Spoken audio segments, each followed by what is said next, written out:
Hello, we're continuing with Derech Hashem. In the name and edition, we're on page 585, which is section 4, chapter 6, and number 3. And we're in the section which talks about davening. And last week we went on a little bit of a tangent. We talked about the spiritual implications of day and night. And we talked about how at night, that's when the forces of impurity rule. They have their power in the first half of the night. And we mentioned that the reason that there's these forces of impurity is that because through the actions of human beings, they can impact them and either make more purity come to the world or more impurity come to the world. And we said that purity comes from Hashem revealing himself, and impurity, these bad spiritual forces, come from Hashem hiding himself. And we talked about how when a person's sleeping, part of his neshama, the holiest part of his neshama leaves his body, a small part, and that allows the forces of impurity to dwell on a person while he sleeps. And we said that the way we get that impurity off when we wake up in the morning is by washing our hands, and that the impurity rests on the hands, and through the hand washing, that takes off this spiritual tumah. And that's where we are picking up this week. V'hinei, hechina chachma yain la'adam. Hashem prepared for humans that they should do certain things in the morning, that they should elevate themselves from this lowly state that they were in at night, so that they should purify what became impure. And to elevate the world from the low level that it was at night. And to enlighten the world from the darkness that was there. And all of these things are included in the practices which we do when we get up in the morning. The actions that we do and the things that we say, and like we will explain, God willing. So he's saying that there were certain things that we do in the morning when we get up, and the purpose of those things is to purify a person and to elevate himself from the lowly spiritual state that existed at night. And we mentioned how that's at nighttime is where the forces of impurity have their power. And also, in addition to uplifting a person himself, it will uplift the world. Now let's see, what are those practices that we do when we get up in the morning to uplift ourselves in the world? Hine, hapol harishin hu taharas yadayim. The first thing we do is to purify our hands. This is where this evil spirit, this negative, not a spirit as we think like a ghost or something, but this spirit of impurity dwells on a person when he sleeps. So you have to get rid of it and purify yourself. And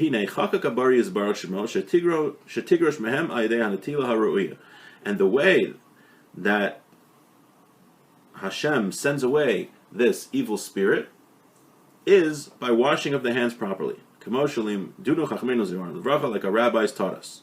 We find that a person's entire body is totally purified through the washing of the hands. So the washing of the hands doesn't only purify the hands, but also purifies the entire body. So if you look in the Mishnah Berurah, there are 3 reasons for why we wash our hands in the morning. But this reason is the more Kabbalistic reason, that this spiritual impurity dwells on a person, and by washing the hands, that purifies the entire body.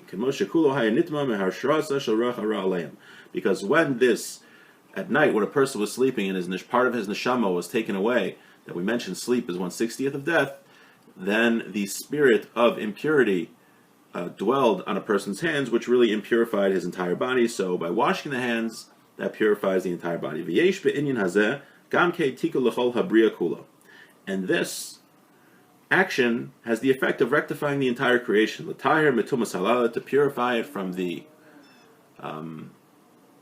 impurity of the night.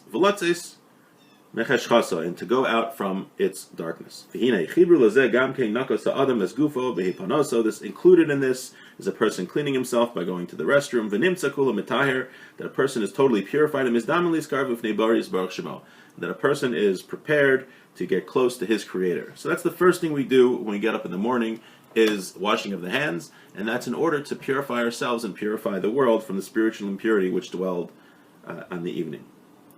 Hey, the ulam after this there's two other actions that we do, asher kvar heim ba'atzmo michlal hataryag mitzvos, which are included in the 613 commandments. Umischabram im tikkunei hatfila, and these things that we do in the morning are related to things that we do during davening. They are rectifications of davening. Lahashlamas havodah hayomis, to complete the daily service. Ve'emat tzitzis and tefillin. This is tzitzis and tefillin. Now we're going to explain the details to this. And then we're going to explain the different levels that they have for the daily service. What is tzitzis?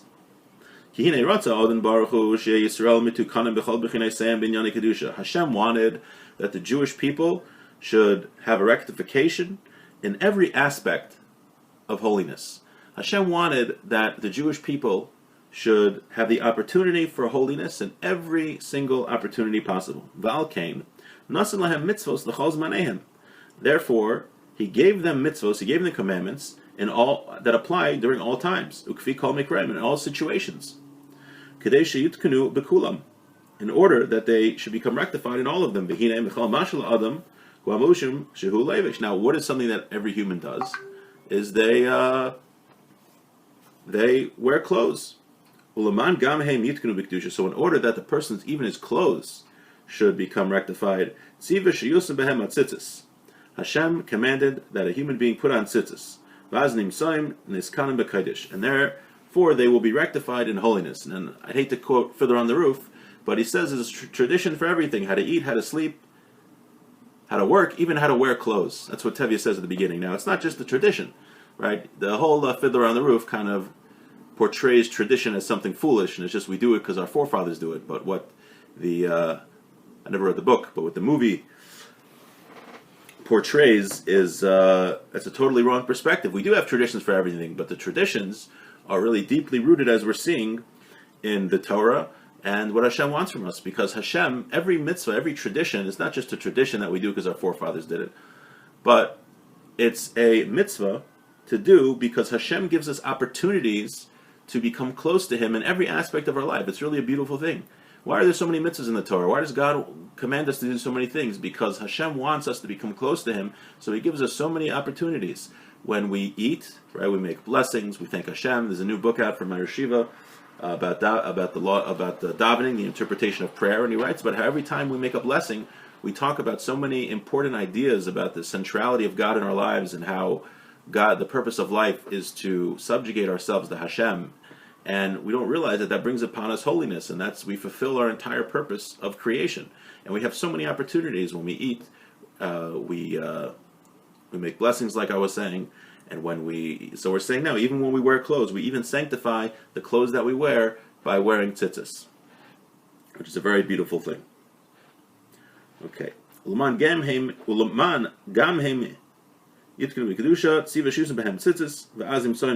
that. Now there's a deeper topic, different aspect of tzitzis. So we said tzitzis so far, it's because Hashem wants us to have holiness in every aspect of our lives, so even our clothes have holiness. We have an opportunity to get close to Hashem, even the way we wear clothes. Now there's a deeper idea also. Tzitzis are a symbol, an insignia, that a person is a servant to God. This is part of a person. A person is supposed to subjugate himself to Hashem. He's supposed to forego his own desires for the will of God. And that is what tzitzis are. That's the sign that a person is a servant to God, and that he's subjugating his entire being to Hashem. We talked about in the first section of this book how a human being rectifies the world through his actions, right? Our actions, whether we do mitzvos or we don't do mitzvahs, we do averas, that impacts the world. And if we do good, if we do what Hashem wants, then Hashem bestows more goodness on the world. And that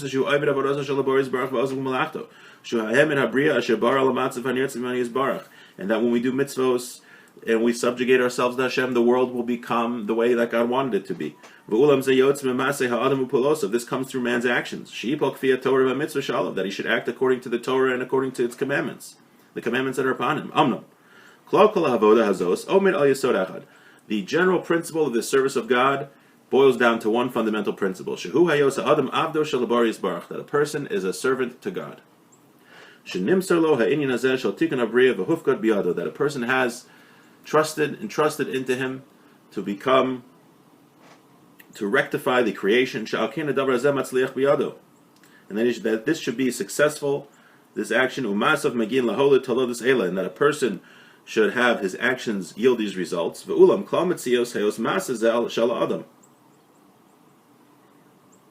This reality of this burden being placed upon man, Nikra Olo Yisbarach Sha'alav, is called a yoke being upon him. Ka'ol ha'adam al-avdo, just like a slave, a servant, has a burden of his master, so too we have a burden of our master, of God, but only to God. And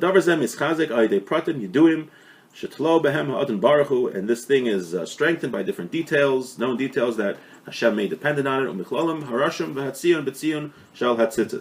And among them is the emblem and the signpost on the tzitzis. So the tzitzis signify, that's like the mark that we are servants for Hashem, because the whole rectification of the world is dependent on us living with that reality in our mind, in our speech, in our actions, that we are servants of God. And the symbol for that is the tzitzis. I think I've shared this story many times, that my Rosh Yeshiva, when he was a young man, people used to hitchhike between Baltimore and New York. It was accepted back then.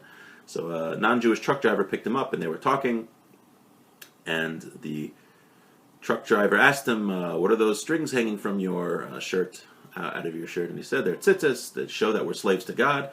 So the truck driver was very interested. He thought Judaism was a very beautiful religion, and he almost sounded like he wanted to convert. But then they pulled over at a diner on, I guess it was I-95, if it was I-95 back then. And the truck driver said, young man, let me buy you some food. He said, my Yeshiva said, I'm sorry, I can't eat it. It's not kosher. So the truck driver said, you mean Jews can't just go into any restaurant and order whatever they want? He says, yeah, that's part of being a servant to God. So the truck driver said, forget about it. Right? So being a servant of God actually means, giving up something, and not being able to enjoy dinner at Applebee's, but for a greater purpose, to be a servant of Hashem and to rectify the entire world. It's worth it to give up dinner at Applebee's. Now this thing, tzitzis, is a mitzvah which applies constantly. But the rabbis associate it with davening. That a person should be wearing she should be wrapped in his talis. But we should daven in a talis. Now, why? The rectification is this acceptance of the yoke of God, like we mentioned. That a person should grab on to the service of Hashem, of the rectification of the world, like we mentioned. And just to add, seems to be, Rabbi Naaman says that the way that we rectify the world is being servants to Hashem, and that's symbolized by the tzitzis, by the talis.